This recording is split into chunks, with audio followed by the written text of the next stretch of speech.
क्रांतिकारी शहीद भगतसिंग यांचे स्मारक परभणी जिल्ह्यात उभारावे या प्रमुख मागणीसाठी सोन्ना येथील गोविंद कदम यांनी पूर्णा ते गंगाखेड अशी पदयात्रा केली होती।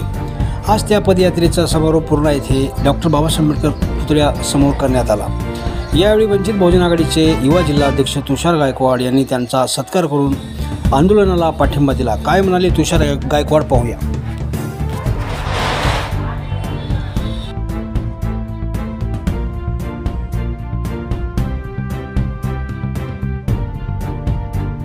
तुषारजी, एक सांगा, आज गोविंद कदम हे पूर्णा ते गंगाखेड पदयात्रा केलेली आहे, स्मारकाचा लढा आहे, काय सांगाल, कसं त्यांना यश मिळेल?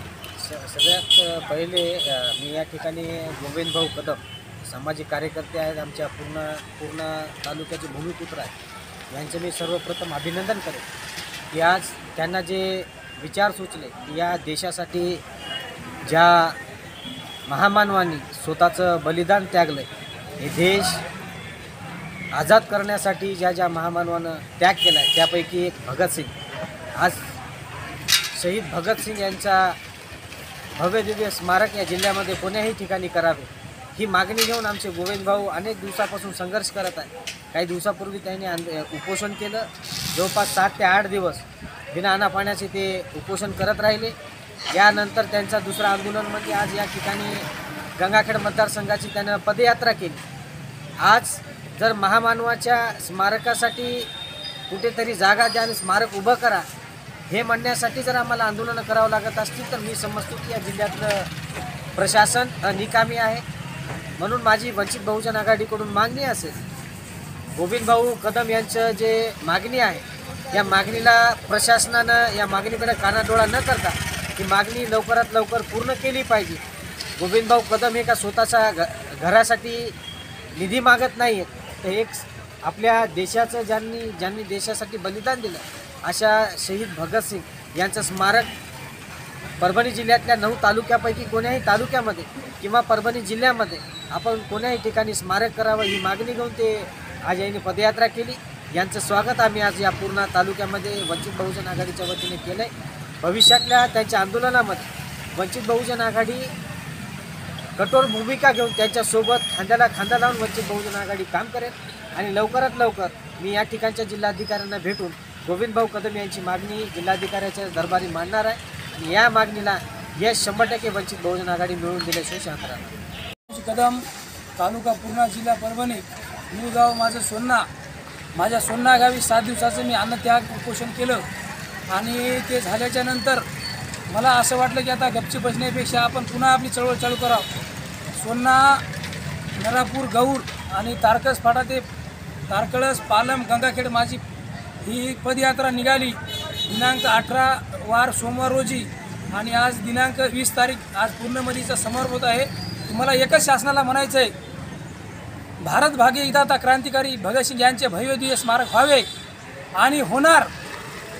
ते असं म्हणतात, जरी झाली असेल मला फाशी, मी तुम्हाला ठेवण्या उपाशी, तुम्हाला सर्वांना केलं भारताचा रहिवासी।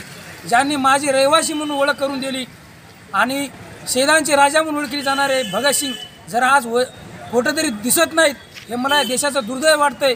आपल्या देशामध्ये ब्रिटिश लोकांना 200 वर्षाचं राज्य केलं आणि राज्य करताना सोनं नाणं हिरचक नेलं आणि जाता जाता मला वाटतं त्याची स्मारकही ते घेऊन गेले। येणाऱ्या काळामध्ये देशाचे पंतप्रधान, देशाचे मुख्यमंत्री यांना माझी शेवटची एक कळकळीची विनंती आहे की येणाऱ्या काळामध्ये परभणी येथे जिल्हाधिकारी कार्यालयासमोर भगतसिंग यांचं भव्यदिव्य स्मारक व्हावे। कारण अनेक लोक मला विचारतात की भगतसिंग कोण होते, भगतसिंग कोण होते। मी त्याला सांगितलं की भगतसिंग हे शहीदांचे राजा होते आणि तरुणाचे ते मायबाप होते। तर मला सांगा तुम्ही, या देशामध्ये आज माझं वय 35 वर्ष आहे, जिल्हा परभणी, तालुका इथला सोन्याचा रहिवासी असून मी माझ्या डोळ्यानं आजपर्यंत शासकीय याच्यामध्ये शहीद क्रांतिकारी भगतसिंग यांची जयंती थाटात मोठी झालेली मी स्वतः माझ्या डोळ्यानं पाहिली नाही आणि मी वाचन केल्यामुळे मला कळालं की बाबा आपल्या भारत भाग्य विधाता भगतसिंग यांच्यावर खूप मोठा अन्याय होत आहे। शासनानं थोडं लक्ष देऊन, मला एक सांगा, मी बोलण्या एवढा मोठा नाही, मात्र मी बोलण्याचा धाडस करतो।